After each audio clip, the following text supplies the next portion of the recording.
Welcome back to another episode of ROC Boys Football. Today, we are taking a look at the Boston College football team as we head into the 2022 season. Before we get into it, if you guys like talking ball, I just want to thank you guys for all the support you guys have shown the channel. If you do like talking college football, you like power rankings, you like game recaps, game previews, top 25 NFL draft, come subscribe to the channel. We appreciate all the support you guys have shown us. Almost 950 subscribers. So if you do like the content, could you please subscribe to the channel? We appreciate it. Let's start talking some ball.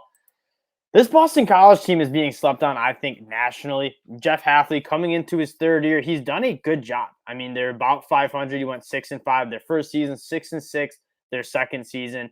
Just 500 football, which is, I mean, kind of where BC's been at.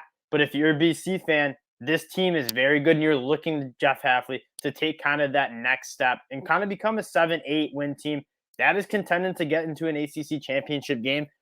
They have the firepower to do it. I mean, let's start with the offense. Phil Jurkovec is coming back. Very talented player. Some people have him in the top 5 in their quarterback 2023 NFL draft ranks, and it's hard to argue. I mean, he's big. He's got a very strong arm. He's mostly accurate with the football. And he showed last year that he is very, very good athlete. I mean, he had multiple games where he was kind of ripping off some 10 to 15-yard runs, showing some straight line speed. There's a lot to like in his game. And quite frankly, last year, you could tell he wasn't healthy. He even in the spring game interview kind of said he rushed back a little. He wanted to help his team kind of close out the season strong. And respectfully to Dennis Grosel, that offense under Dennis Grosel was just ugly. And Phil Jurkovec, even though he wasn't 100%, you could tell that he was having trouble throwing the football. He still provided a little bit more of that spark to that offense. And what's even more enticing than a healthy Phil Jurkovec is the weapons that he has around him. One of my favorite guys who I've been watching since he's been a true freshman, Zay Flowers. He's an undersized guy, absolutely explosive. One of the more explosive wide receivers in the country, reportedly getting 6-figure offers to transfer schools through NIL. Decides to stay with BC, and I think that has a large part to do with Phil Jurkovec coming back and what this offense can be with a healthy quarterback and with Zay Flowers, who is, I think, ready to kind of break out. He's been good, and it's kind of hard to say he's going to be a breakout guy, but I think he could be like a 1,300-yard receiver. That's how explosive he is. If you're a BC fan, you want to see him get the ball like 10, 15 times a game, whether it's end arounds, whether it's screens, whether it's vertically down the field. This offense last year ranked 103rd in the country with only 4.91 yards per play. Not explosive at all. And a large part, obviously, was Dennis Grosel just not really ready. At times, they were throwing it less than 15 times a game. It is really hard to have an effective, efficient, and explosive offense when you're not really throwing the ball, when you're kind of one-dimensional. I think Phil Jurkovec is going to bring that two-dimensional, and their offense is going to look a little bit different. I mean, Pat Garwo is back, but I don't think they're going to be as ground heavy. I mean, I remember watching them against West Virginia. Unfortunately, I had that West Virginia game. I bet on West Virginia, kind of thinking BC wasn't going to be able to score, and they ran the ball. It's got to be like 35 carries for Pat Garwo. I think I'm saying his name right, Pat Garwo. It kind of sounds weird, but he's a very good back. He's a workhorse. He averaged 5 yards per carry, which is really good considering those loaded boxes that they would get. I mean, when you can't throw the ball, you're seeing 7, 8-man boxes. It is hard to run. As good as that offensive line was last year, it is really hard to run on that team. Getting back to the wide receivers, we talked about Zay Flowers. He's a potential All-American. Athlon Sports had him as a third-team All-ACC preseason guy. He's on my first team All-preseason guy, All-ACC guy. I think he could potentially be an All-American. Again, I feel like people are kind of writing Phil Jurkovec off as he struggled throwing the ball when he came back from injury, but it was so clear that he wasn't healthy. I think with a healthy Phil Jurkovec, Zay Flowers is going to explode. You have George Takas, who's interesting. Phil Jurkovec liked to go to Deberry last year at that tight end position to transfer from, I believe, Jacksonville State. George Takas comes over from Notre Dame, a former top 250 recruit. Unfortunately, Michael Mayer was there, who is one of the best tight ends, probably the best tight end in the country, so kind of couldn't really break the depth chart. So he comes to BC. I think he can be an impact guy. I wouldn't be surprised if he's kind of the third guy in receiving yards. And then Jaylen Gill, a guy that was a former top 30 recruit, which I did not know until I was prepping for this, watching some film. reading up on some of the players. A former top 30 recruit committed to Ohio State, then transfers to BC. I think he changed positions. He was an all-purpose running back out of high school. Now he's a wide receiver. He's a guy that you think this offense will look to unlock a little. He obviously has the tools. You just want to see him put it on the field. But those are three guys that you really got to be feeling good about on the offensive side of the ball. We talked about the running back. My worry is the depth isn't great. I mean, Pat Garwo is the only guy that I really think you're comfortable handling the ball. But he's a guy that's shown he can get 25 to 30 carries a game. For you BC fans, you guys probably know the team better. If you want to drop in the comment section some other running backs that have been getting some buzz in camp, I'm open because I do think they could use another running back with how much they like to run the ball. Now, getting to this O-line, I get they lose a lot of guys. Zion Johnson, Alec Lindstrom. Zion Johnson, a guy that I was a top 20 prospect on my 2022 NFL draft board. Stud interior guy. He could play tackle very well. One of the best, if not the best, offensive lineman in that class. He's obviously gone. Alec Lindstrom's gone. But they're still going to have a good offensive line. I mean, it's death taxes in BC having a solid offensive line in the ACC. I think Christian Mahogany, he's a first-team All-ACC preseason guy. He's going to be really, really good, kind of probably the leader of that team. And if they're looking to run the ball as much as they did last year, it'll be behind big number 73. Very good on film. He's kind of on my to watch 2023 NFL draft board because this dude is very strong. He's explosive. He can move some bodies around. So kind of my outlook on this offense is they're going to be way better than 103rd in the country. It's going to be a little bit more spread out. It's going to be a little bit more explosive. I think they're going to like to use Jurkovec's legs. I think they're going to like to use a lot of play action and try to push that ball down the field to Zay Flowers. Very high in that offense. I think it can be a top 30 offense in the country, especially in a relatively weak ACC. I expect BC to put up some numbers on the offense side of the ball. Taking a look at the defense. Now, they ranked, I think I have 28th in points per game.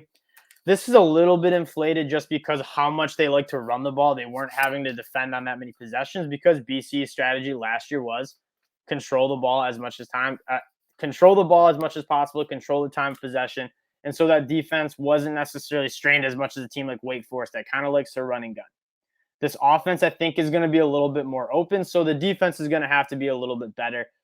I'd be surprised if they were a top 30 defense. Watching them on film, there's no guy that stands out as a stud outside of Josh Deberry, that nickelback, who I absolutely love. Starting on that defensive line is what I like to do when I'm looking at these teams.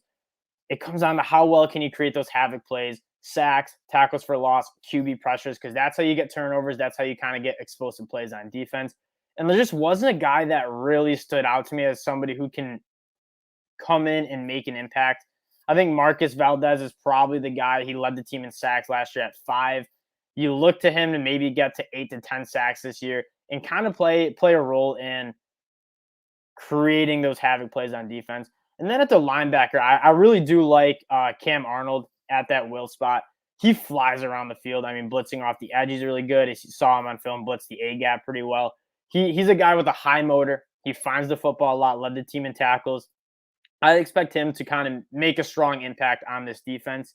And then the secondary, probably their strongest unit on the defense. You have Josh Deberry, who I think is a bona fide, could be a first-round talent. He is really special in terms of getting in the backfield as a nickelback in man coverage, creating turnovers. Really, really special guy. Excited to see what he can do. And then you got Jaden Woodby at the safety spot. He's also like a kind of an impact guy. Again, this defense is not overly talented, but I don't think BC is going to ask that defense to be that great. And so let's look at a little bit of the BC schedule. Again, a weak ACC team. You guys are going to get to see my mug for a second. We're going to pull up this schedule real quick. I think it's a very opportunistic schedule. You start off the season with Rutgers at home, favored by 8 points in that game. I think they should get the job done there. DraftKings has their win total at 6.5. That seems about right, but if you are optimistic like I am, I think it could be a 7 or 8 win game if that offense can really open it up. The big test is going to be going down to Blacksburg, Virginia, Saturday night. If you're a BC fan looking to find a road games to go to, I strongly encourage you to go check out Blacksburg. I've never been, but the videos I see every time I watch a Virginia Tech night game, absolutely electric atmosphere. My brother and I, as Michigan fans, try to find as many road games as possible to go watch that are fun. That one would be probably the best one to go to.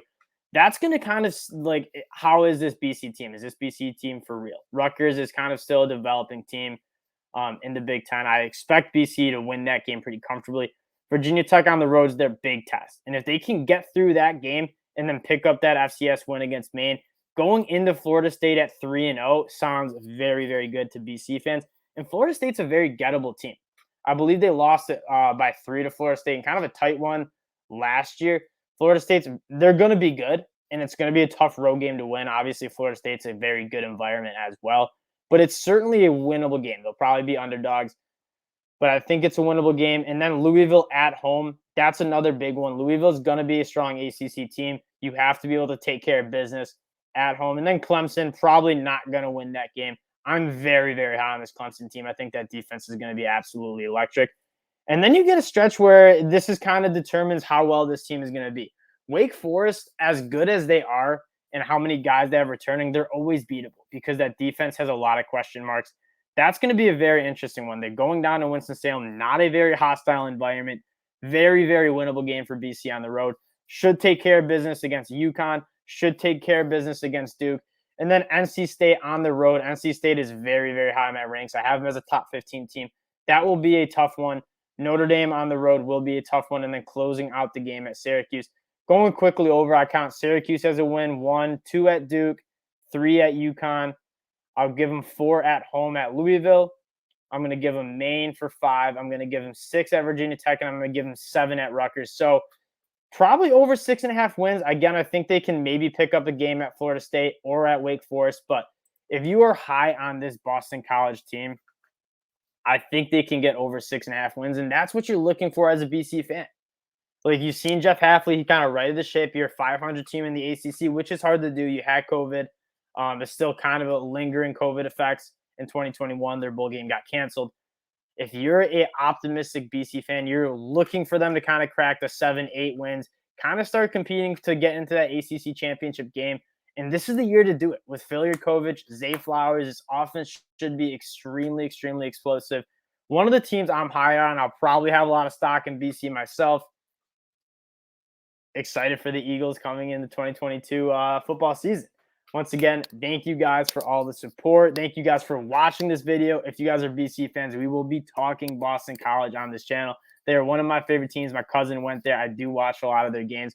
Appreciate you guys supporting the channel, and we'll talk to y'all later.